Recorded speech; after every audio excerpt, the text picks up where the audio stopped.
Cool. All right. So essentially what I'm going to be doing is explaining how to apply to federal jobs, your non-competitive eligibility, and then a bunch of other, like a host of other things essentially with federal jobs. So to start, I'm going to be going to share my screen. Also, shout out to Dominique um, for helping me with this. Can everybody see my screen right now? Okay, perfect. Cool.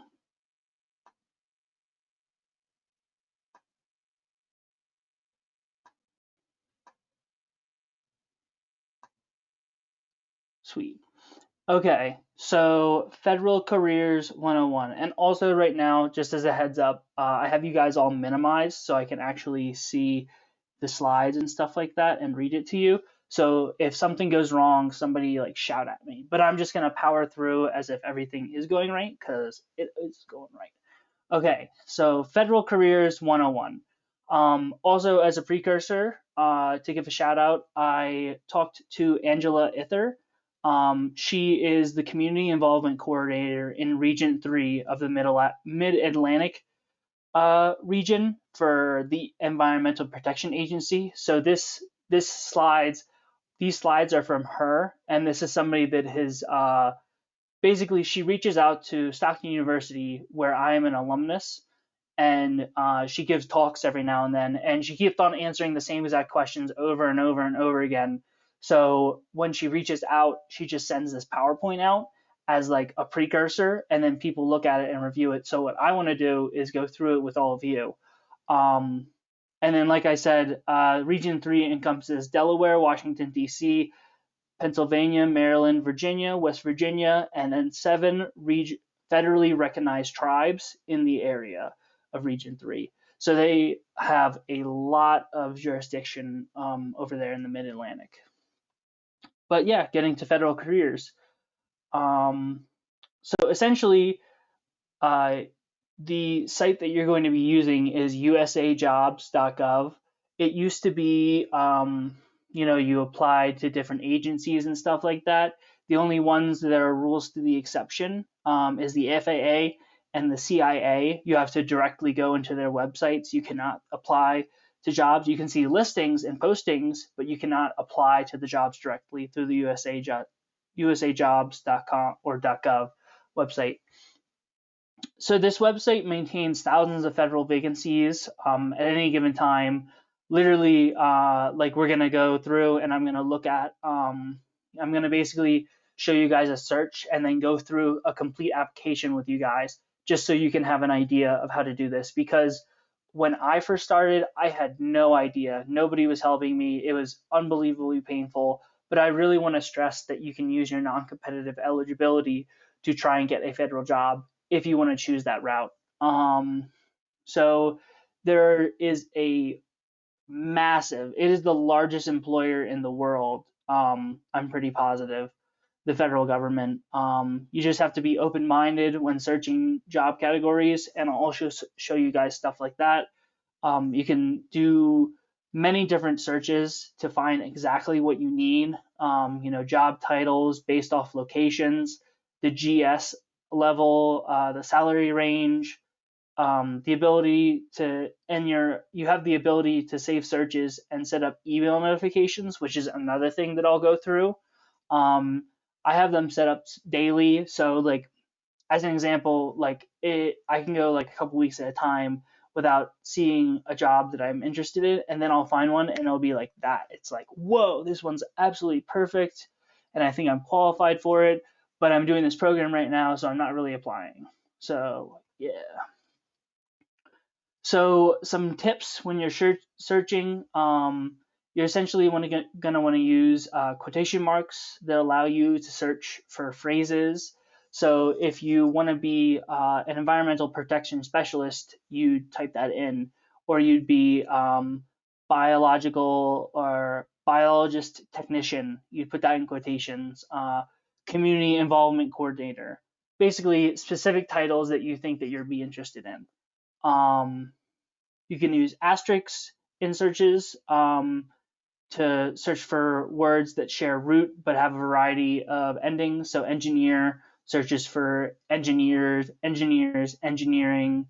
So I guess an additional one would be biologist, or like, I guess engineer is a pretty good choice. I can't really think of anything else right now.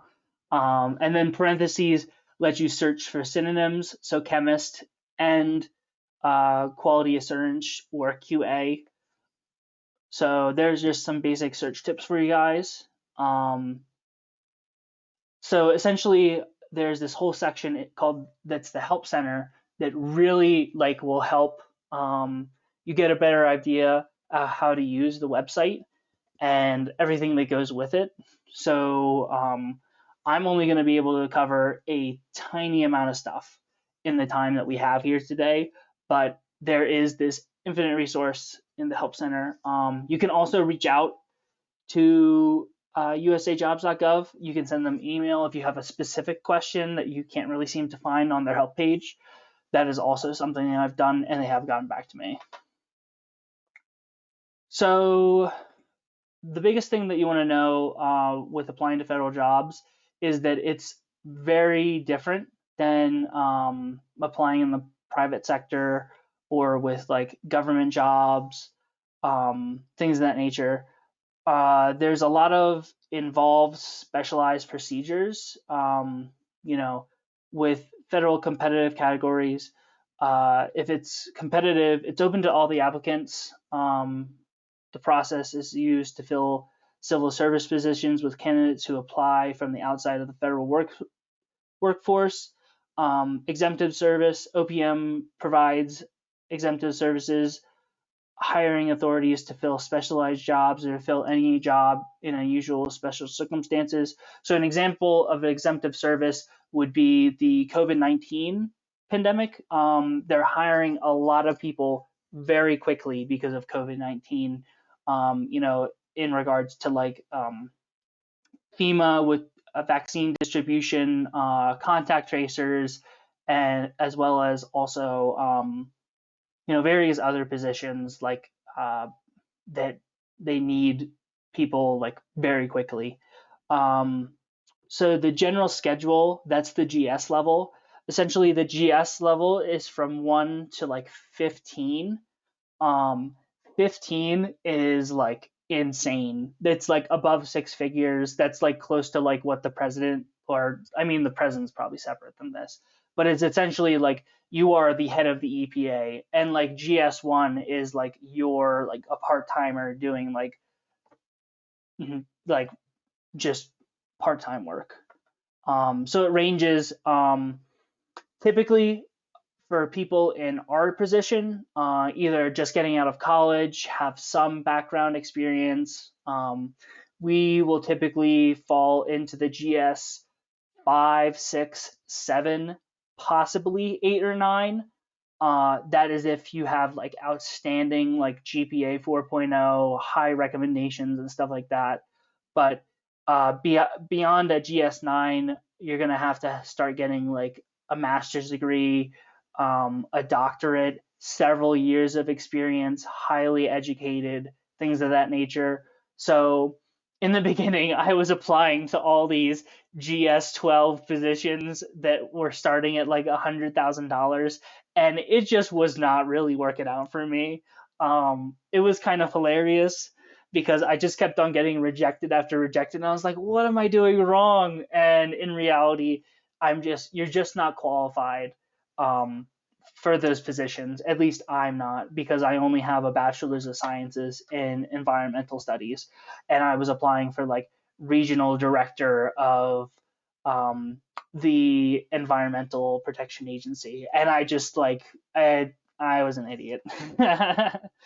um, so yeah, some basic tips on federal resume building.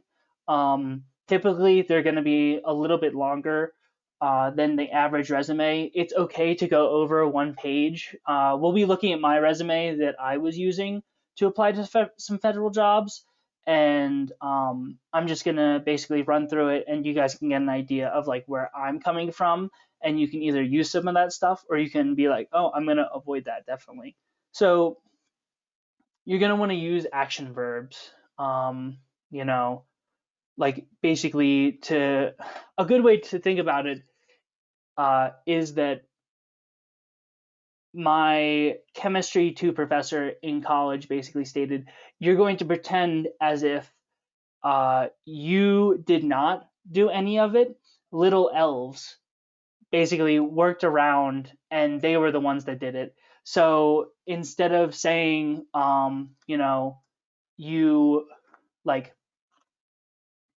I cut, paper on a regular basis to use in this procedure, you will say, um,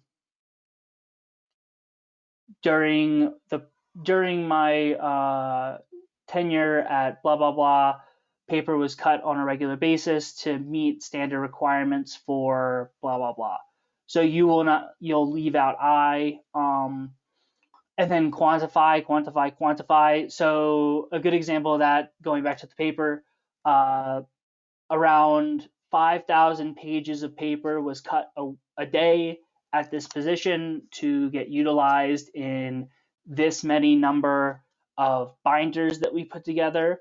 So you're going to be wanting to put numbers in there, just to give the person that is looking over your job application a better idea of the quality and quantity of work that you did during your tenure or place or whatever. So a good example that I would use as a Vista leader would be during my time, or as a Vista leader, I'm not supposed to use I. Um, the responsibilities of a Vista leader were to oversee around 16 to 20 Vistas at any time, making sure that their timesheets and narrative reports were put on time, and to make sure that everything was running smoothly. So that would be a good example of like a bullet point. Of course, I'd iron out the details. You have to proofread for spelling and grammatical errors, um, and things of that nature. So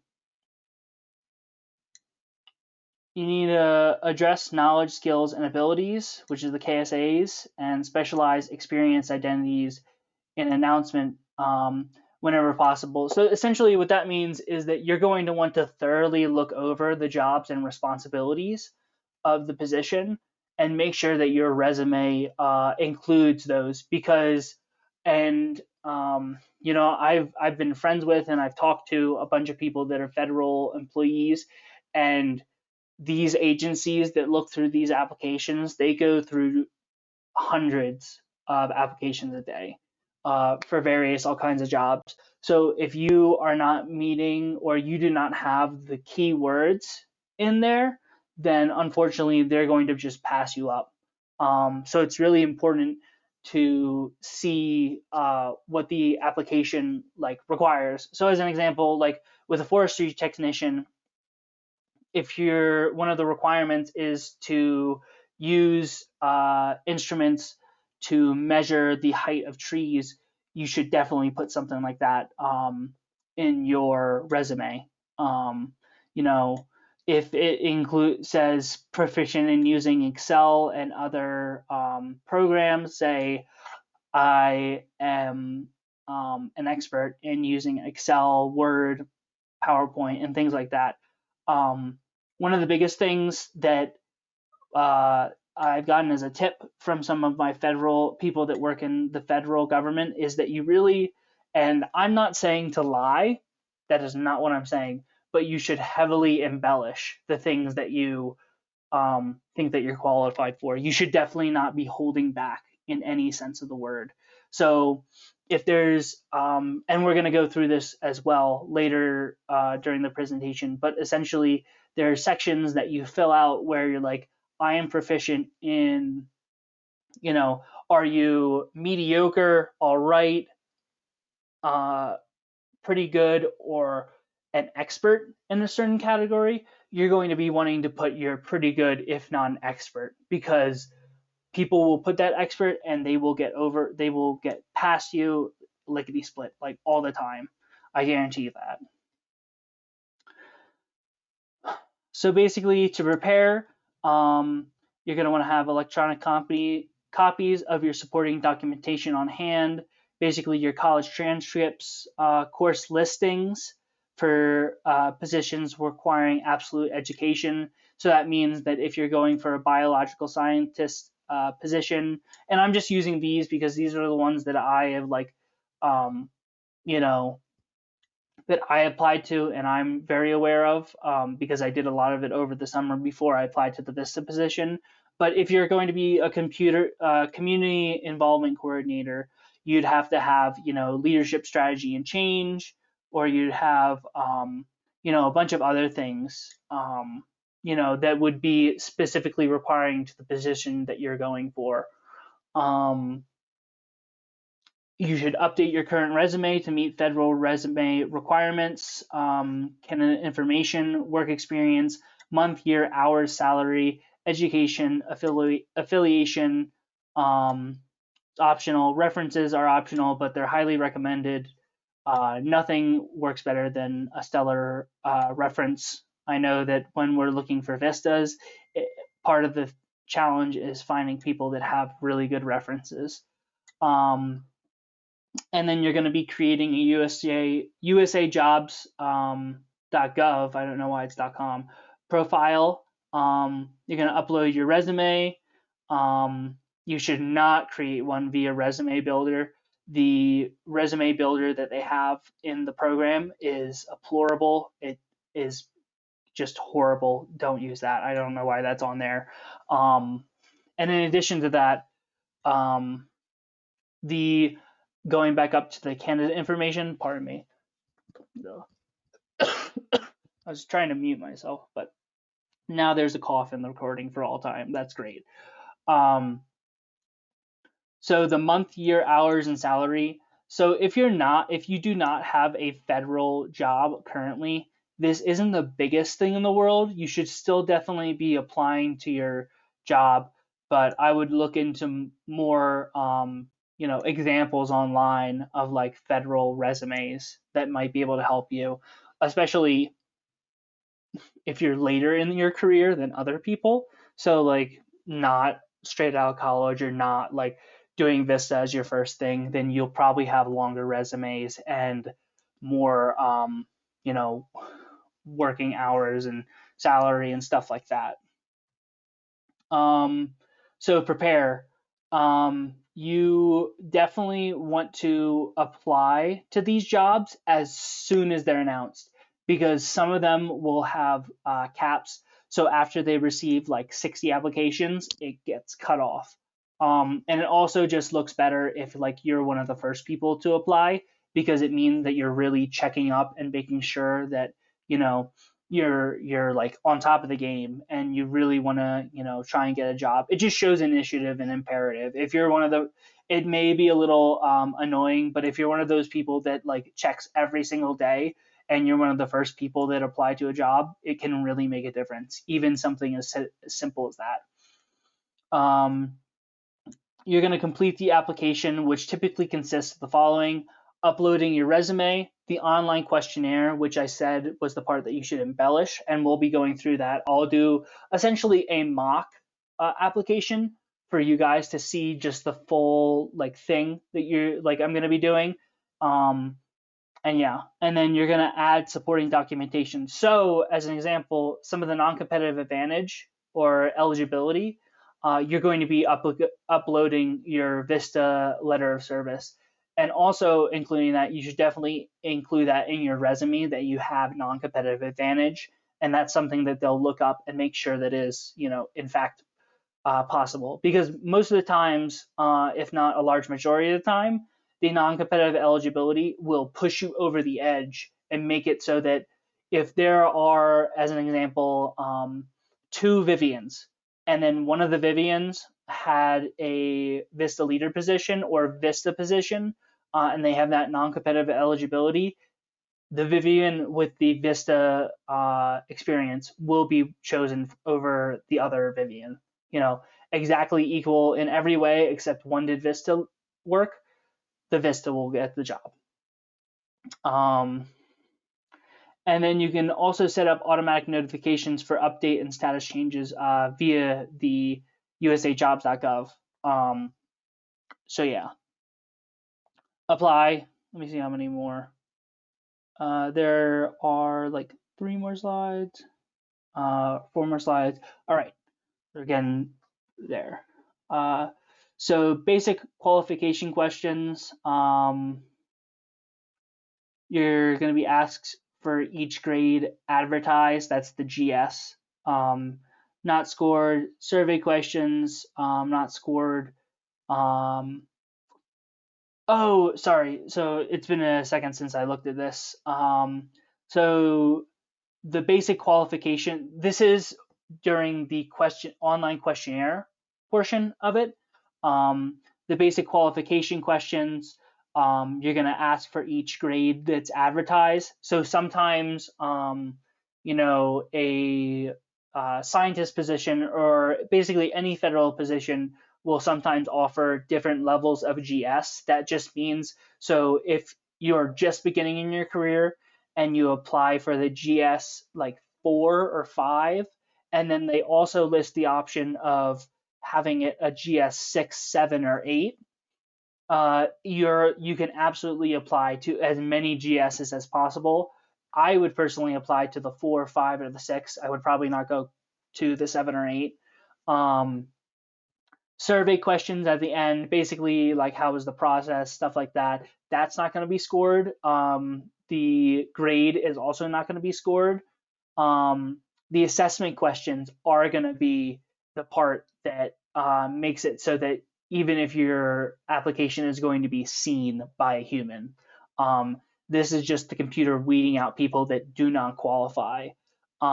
It's used to rate the applicants, scored to determine the best qualified applicants, and the type of assessment questions, yes or no, applicant assessment. There's multiple choice, multiple answer, multiple choice questions. So essentially, like that goes back to what I was saying about like you are the most qualified or you've just dabbled in it, and you should definitely, like I said, and I'm saying not saying here, do not lie, embellish what you're saying. So if you utilize Excel or you've utilized Microsoft Office when you were in college or for your job, list that you're an expert. You know how to use that program, stuff like that. You should read the questions carefully, give yourself full credit, but don't misrepresent. This is like what I was saying. All your answers should be reflected in your resume. So if you're saying that you have extensive recruitment, you should definitely like say that if you're saying that you are an expert in recruiting people for job positions, you should make that part of your resume. Absolutely. And if you see questions like that, you may want to go back into your resume and add some of those things just so that it makes sure that it's in line. And it's okay to have like several resumes. In fact, usually when I was applying to jobs in the summer, I was changing my resume just a little bit for every new job. It's a pretty good idea to have a master resume on hand. And I don't know if any of you know what that is, but I'm just going to basically go over that real quick. It is the idea that you have an entire compendium, everything that you've done in your professional career. That could be, like, as an example, like for my master resume, I was a canoe counselor. So if I was applying to a recreational position for the Department of, Agriculture or like the Forestry Service or something like that, and I was doing recreation, I would list that.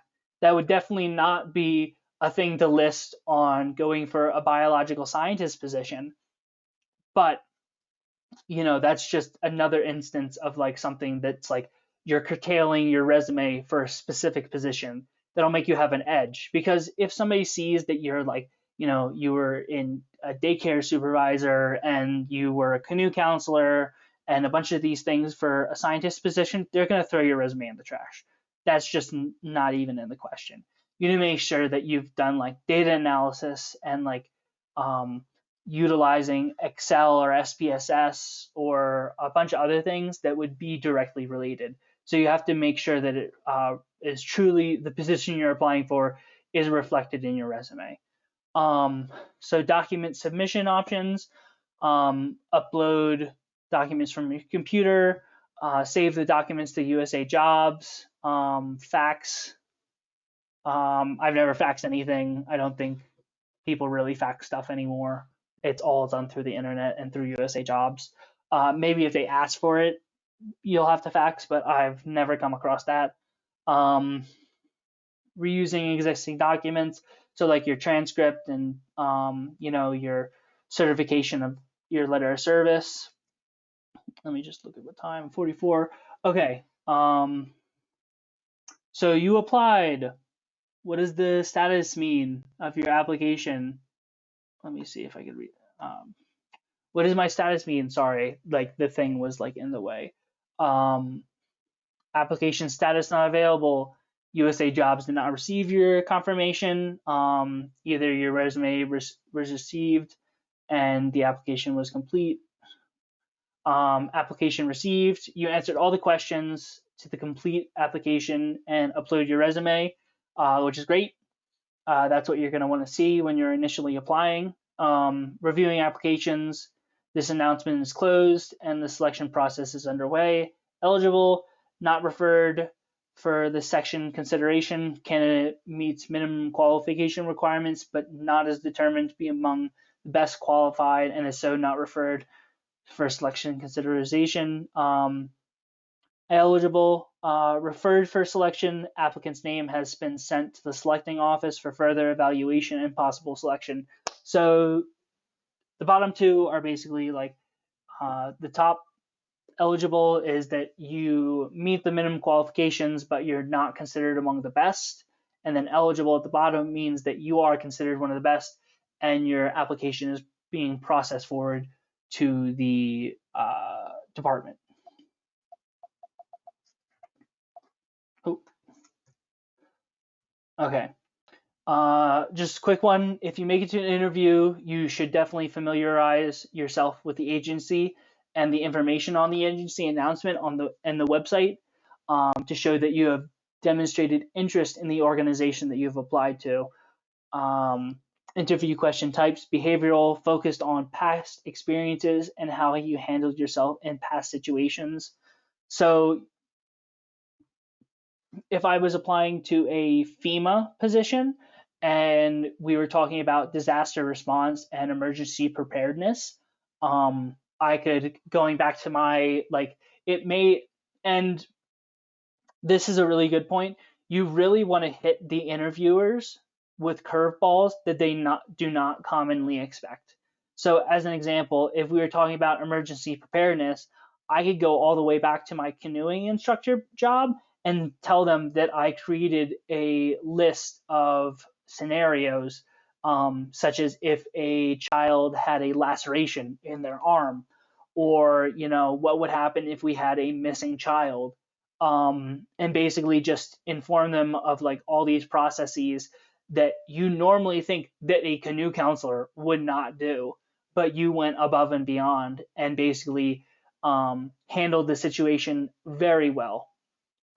Um, and focuses on problem solving. Show that you're knowledgeable with the materials that you've listed in your resume.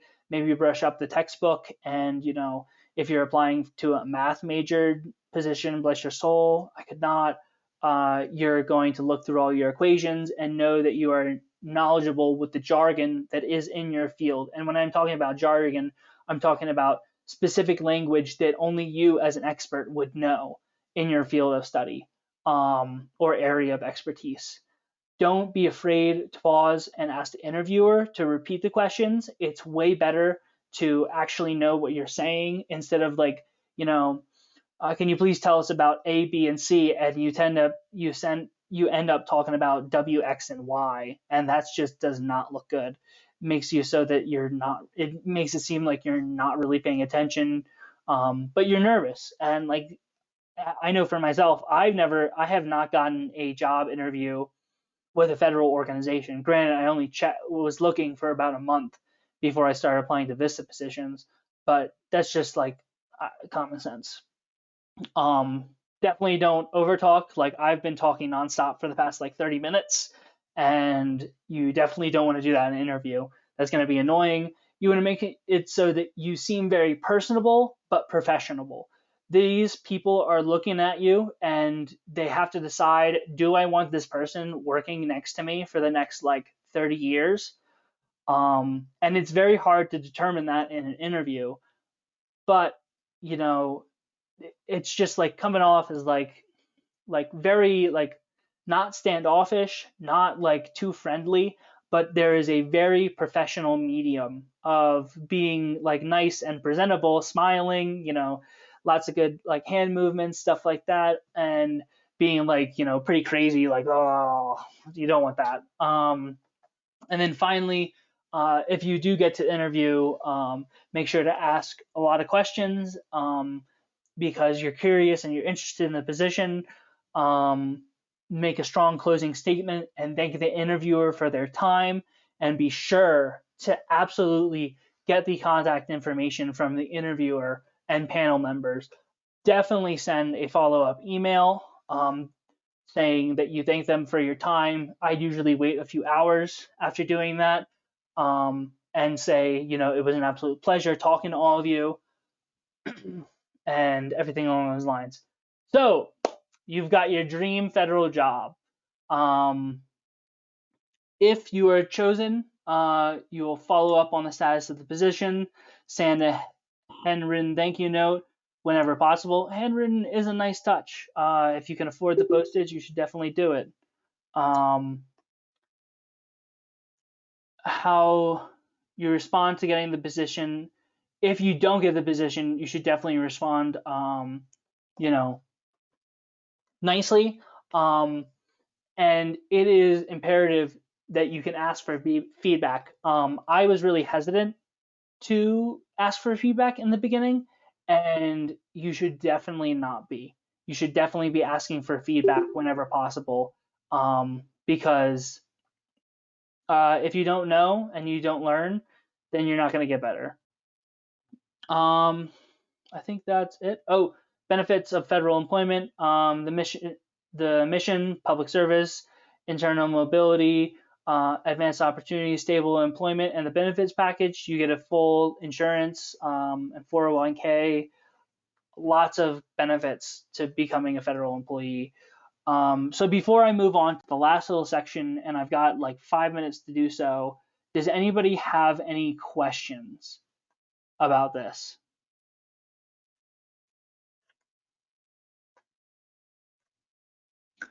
It's kind of like a related question. So, to apply for these federal jobs, we need to be 6 months in to our service year for it to be legal. Do we have to be 6 months into? Is that a question or a statement? Is that a question? Yeah, my bad. It's a question. Um, so I'm not particularly sure about that. Uh, Sorry. Um, Sorry, let me pull everybody up.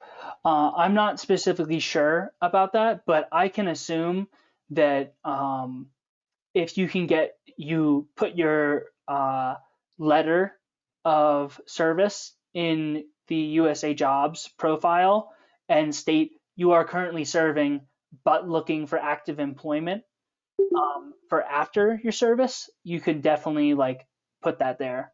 That's what I would Okay. recommend. Okay. Thank you. Yeah, of course. Is there any more questions in regards to that? Or any other questions pertaining to this stuff?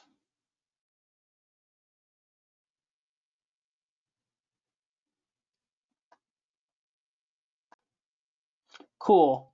All right. So I'm just gonna walk through. There was a lot of like information on that, but I'm going to just walk through essentially how to apply for a position real quick. I know that I'm signed out. So I have a USAJOBS account already, so I'm just going to sign in real quick, and then I'm basically going to show you guys a few noteworthy things. I'm going to try and finish before 12 o'clock, just because everybody can go and get lunch and have like a nice time and stuff like that. But if you're willing to, I can walk through the full process. Um, all right, so just to start off, you're going to be putting when you create your USAJobs.gov profile, you're going to be going in and listing your home information, your citizenship, the hiring paths. So this was before uh, being a Vista, so I'm going to be putting the Peace Corps and Vista hiring path towards 6 months. I haven't updated it because I'm still at the beginning of my service and I haven't really done anything. So the experience, I haven't added any work experience. Uh, my education is right here. The demographics, you do not have to put this, but I saw no reason why I should not. Um, Languages, if you're fluent in different languages, that's also cool. Organizations, I was in AmeriCorps and CCC, and I thought that had pretty good standing because it's a part of CNCS, which is a federal organization. And then your references, make sure that you have pretty good references. That's important. Your documentation. So with this, in your documentation section, here's my basic resume, and then you can add you can have up to 5 resumes at a time. If you're trying to get hired from different positions. Um, so we're just gonna take a gander at mine real quick. Um, and when that is done loading. And then I also have a cover letter and then my transcript. So essentially what I did for my transcript was I just went to my website, like the collegiate website, and I didn't get an official transcript. I just got the transcript that you get from like clicking or like print your transcript. So it's unofficial, but it still works because yeah. Um, your preferences. So essentially, this is the section that makes it so that, are you willing to travel? Yes. How much traveling are you willing to do? I'm willing to do 76%. And then you can add desired work locations. So these are all the places that I would be willing to live and work. I would prefer to have something permanent. Recent graduate. This was an internship, so that can probably get off because I'm not really interested in internships anymore. I guess I was like pretty into the idea of just getting my foot in the door, so I was interested in full-time or part-time work. Yeah. And yeah, and then let's go back to the homepage just so I can show you guys the Vista hiring path. So here are the hiring paths. Um, there's a bunch of different ones. So technically, I am eligible for open to the public, student and recent graduates, as well as Peace Corps and AmeriCorps Vista. All these other ones I am not eligible for. I am not a veteran. I'm not a spouse of somebody in the military. I do not have a disability. I'm not a Native American. I don't fit into any of these except for these 3 hiring paths. Now, some people may fit into other ones, and that's fantastic. You'll definitely get an edge. But the one that we're going to be looking at today is the Peace Corps and AmeriCorps Vista hiring path. So essentially, if you served with the Peace Corps or AmeriCorps Vista as a volunteer or volunteer leader, you may qualify for non-competitive eligibility. This means that a federal agency can hire you outside of the usual competitive examining process. So that means, and like I was saying about the Vivian example, you have more points to being considered above anybody else. If there are 10 people and 9 of them are just the public and you are an AmeriCorps Vista or Peace Corps alum, you will get the job. You will be above, everybody else in that regard. It's because you've put in the time and you've put in the service to make sure that you are eligible and you are committed to service towards your country. Although it's not military, it's still volunteer and service towards alleviating poverty. And that's something that these agencies really, take a consideration of. They really, weigh that when they're hiring somebody. So basically, here's just all the eligibility stuff. Make sure when you're applying for a job, you have the certification documents. And to my knowledge, it would be the certification letter that is stated in your AmeriCorps portal.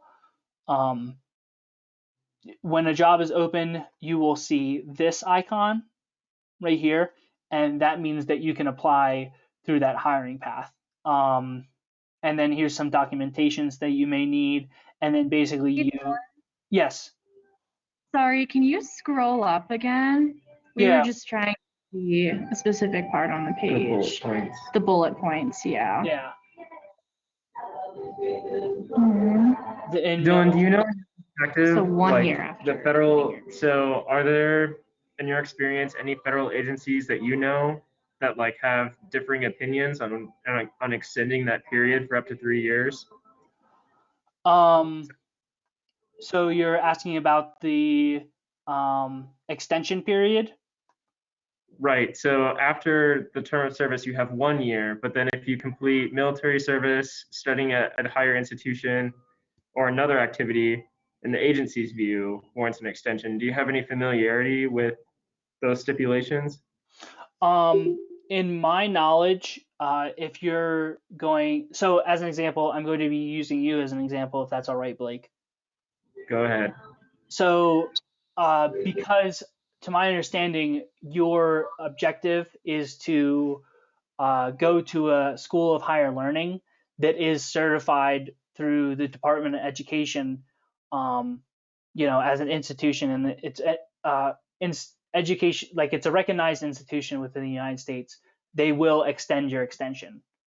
So if you were doing a Vista year before getting into college, and then you went into college, you would have that eligibility throughout that entire time, um, and then it would be extended. So that is my knowledge about that, because you are still bettering yourself and making it so that you are qualified for the position that you want to serve or you want to like get eventually. Does that make sense? It does. Thank you. Yeah. Thanks. No problem. Did anybody else have any questions about this specific section?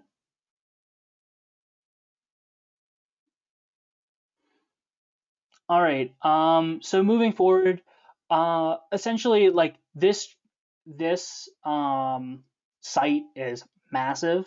There's the entire help center down at the bottom. They can give you tons of stuff in regards to eligibility. Or sorry, this is the same.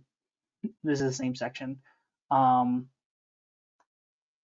facts. There's all these account things, these application questions, contacts, documents, emails, there's just tons of stuff that you can know about. And just to show you guys real quick how absolutely massive the list of areas of work there are, here are all of them. It goes from labor economics to hospital administration to forestry to economics to engineering, commerce, cardio, I don't even know what that is, cartography, botany. There's just so many. And you can, I guess, just massive. Would somebody's talking? Dylan, would it be possible for you to send out this document and the link that you were just scrolling through to all of us after this? Oh yeah, no, definitely. So I am going to be putting this document all links, the PowerPoint. I'm going to be sending everything out in an email as well as the recording to all of you. I want to, the whole point of this, and I'm sorry, it seems like I've gone over a little bit, but the whole point of this is to explain to you that you guys are awesome. And there are federal agencies that want to snatch you up and make it so that you are going to have a promising career working for them and being a good public servant, helping your nation. I have a strong sense of national pride for being an American and being a part of the USA. So this is the career path that I really am interested in, if not immediately trying to get there. So I definitely want to pass this on to all of you to make sure that you know and understand that you are valued in the eyes of the federal government. This is an awesome program. There are awesome people in it, and you will get used. But yes, sorry, that was a very long explanation for you, Taylor. I definitely will be sending all of this information out. So just as a last little bit, I can go through a search real quick. If anybody, if you guys still want to be here, I know that I've run, it'll probably be like less than 5 minutes. If anybody has to go, you're more than welcome to. I just want to open the table for any questions at this time before I move forward real quick. Does anybody have anybody? If not, I'll definitely just keep on chugging along.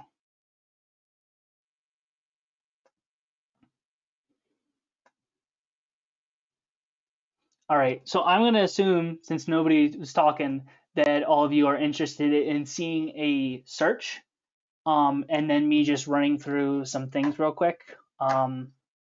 So what I'm going to do is apply for, I'm going to start my search with, I'm going to just make this big.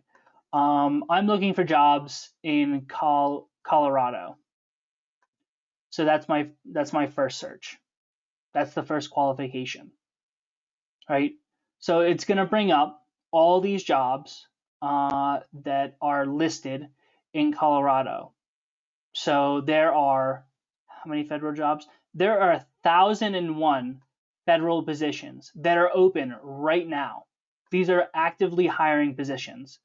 So to narrow this down, we're going to select open to the public. And then for me, I'm going to put recent graduate because I am still technically a recent graduate. You have 2 years from your graduation date to when you cannot use a recent graduate anymore. So I still fall in that period. So now we've narrowed it down. There are only 610 jobs. So the next thing that we're going to be doing after we've narrowed it down from there is selecting grade. So you can, if you want, select grades 1 through all this. I'm going to do 4, 5, 6. Oh my goodness, what did I just do? Okay, getting back. 4, 6, 7, and 8.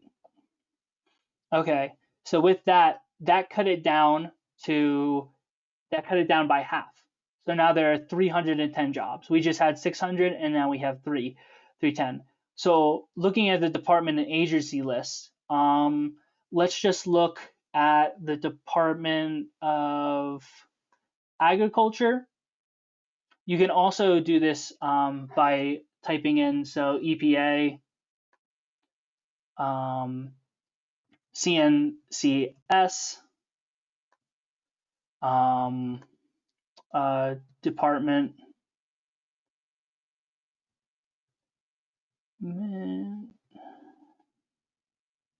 I spelled it wrong,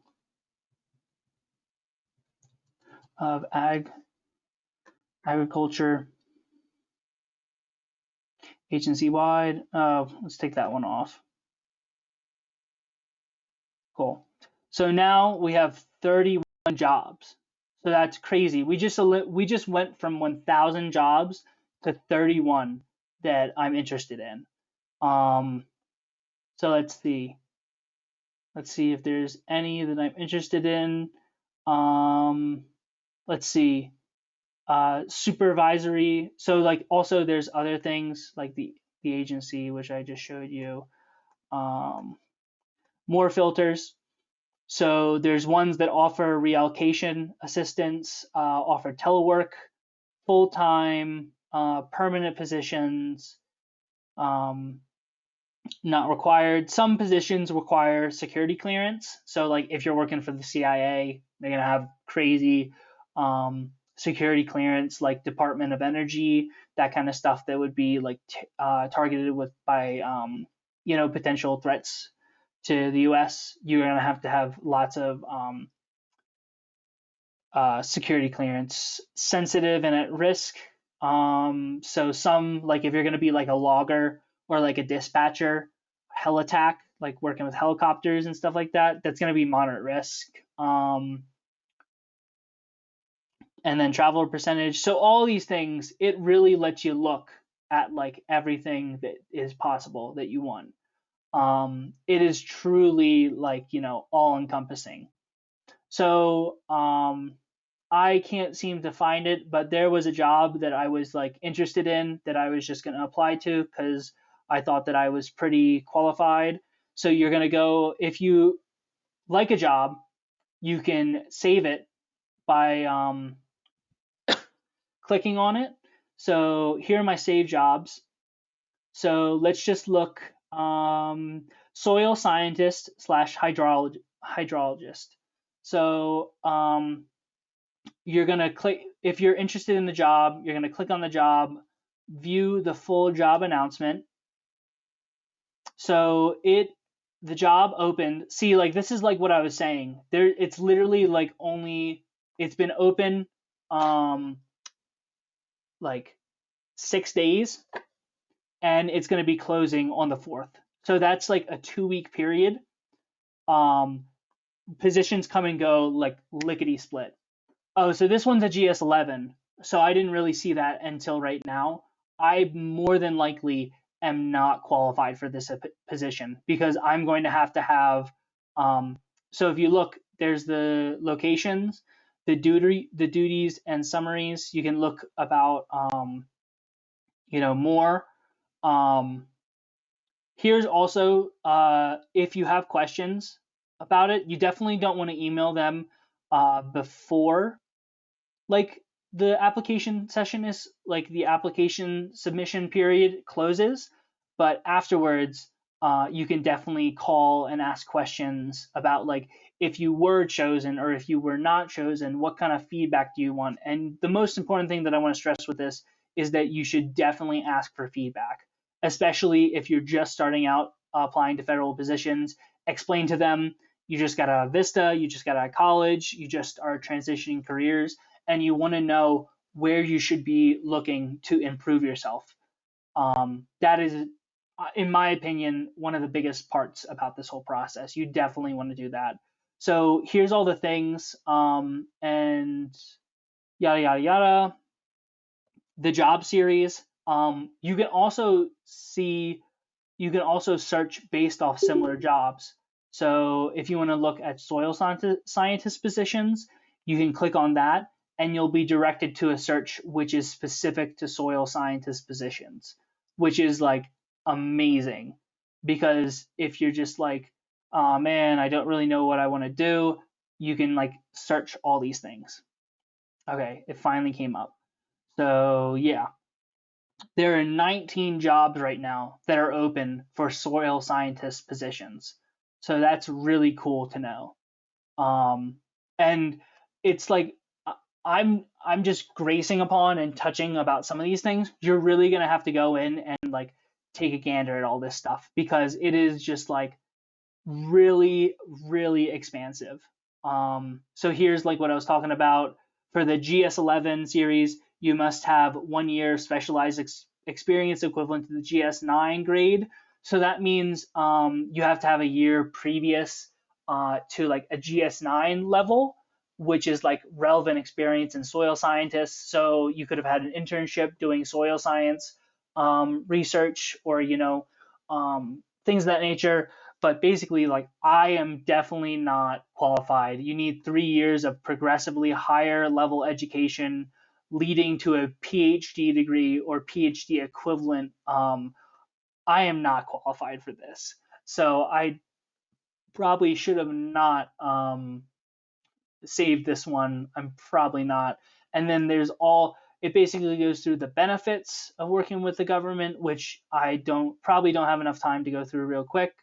But like, very comprehensive package. The application manager has all these other things. And yeah, so here, let me see.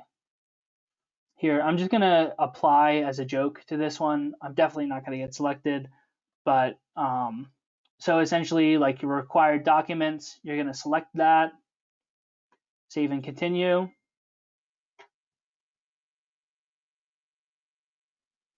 Sorry, just got an important text. I'm gonna put my transcript data and my biological or biologist scientist position cover letter. Save and continue. Gonna review everything and make sure that everything is all right. You acknowledge that all the documents have been reviewed and are true. You can choose to not volunteer your demographic information. I don't see why not. It doesn't matter to me. I searched the USAJOBS website. You could put, my Uncle Susan told me about the job, blah, blah, blah. Save and continue. And then after you do this, this part is not graded. You are going to be continuing to the application agency site. So essentially what they're doing right now is compiling all of your documents and shipping it off. And I've got an old crappy Mac, so it's going to take a second. But essentially, they compiled all your documents and forwarded it to the U.S. Department of Agriculture. Now, this is the section that really matters and is what I was talking about earlier. So essentially, it auto-populates all your information into this field. This is all correct. So I'm going to continue. Eligibilities. Basically, if you claim anything,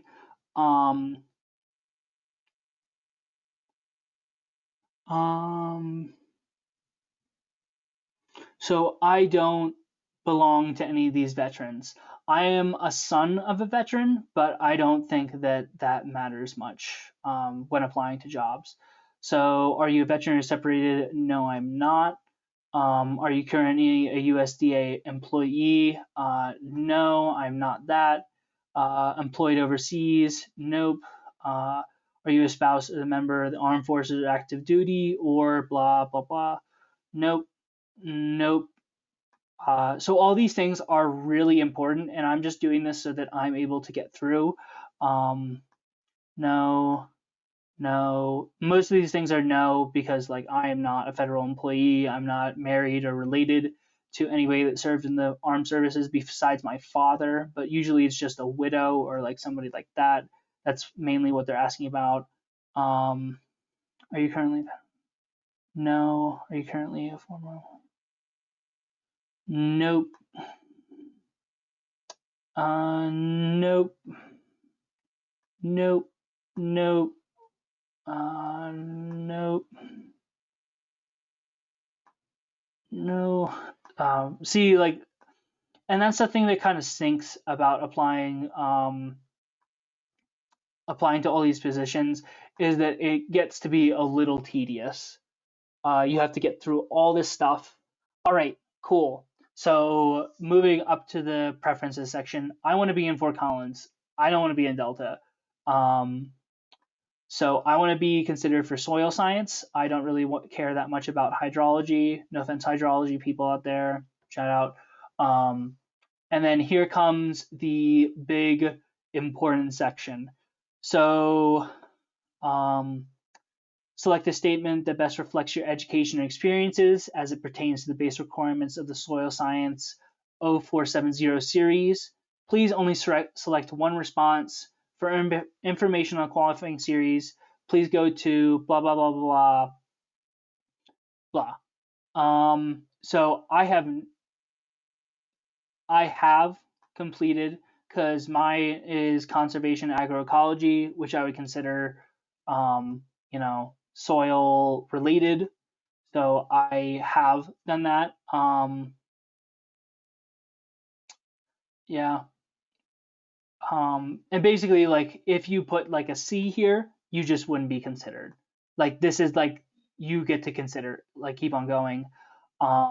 So basically, you just answer these questions to the best of your knowledge and, possibility.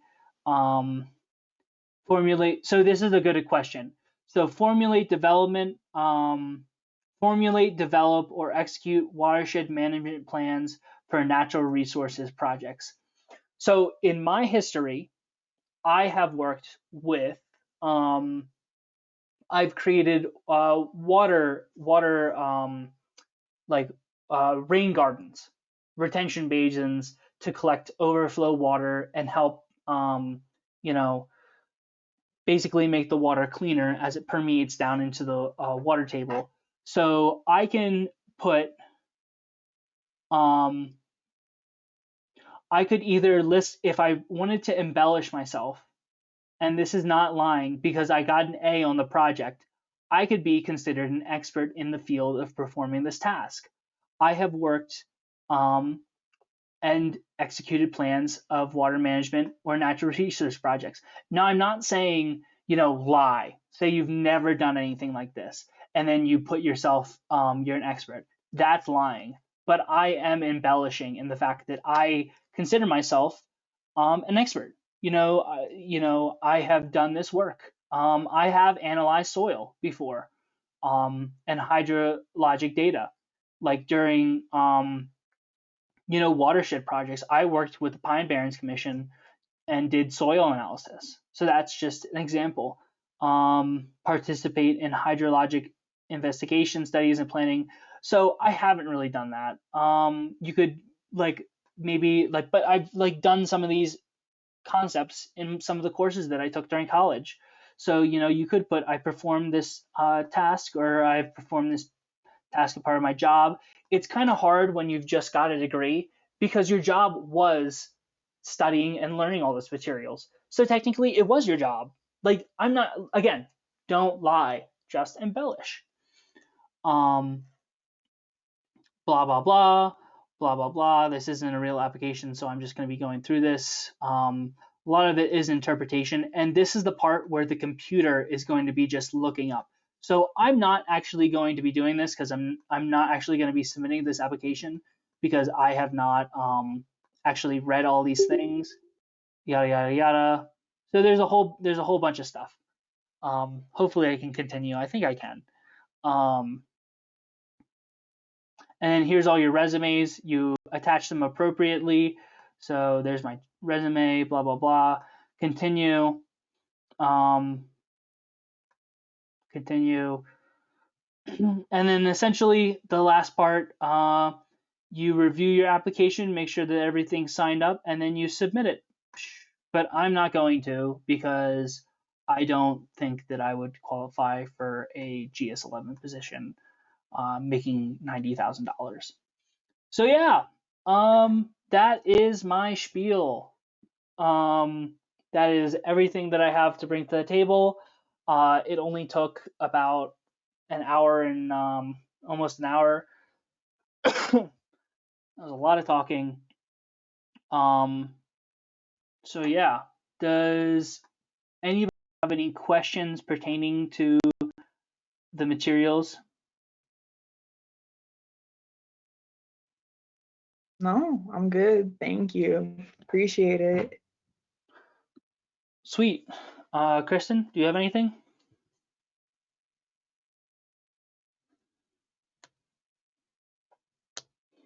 All right, Kristen may have walked away. Vivian, thank you so much for waiting till the end. I really appreciate it. I hope that you and everybody else is gone now at this point. But thanks so much. for everything. Hope you have a great day. Yeah, thank you. You too. Stay safe. Yep. Bye-bye.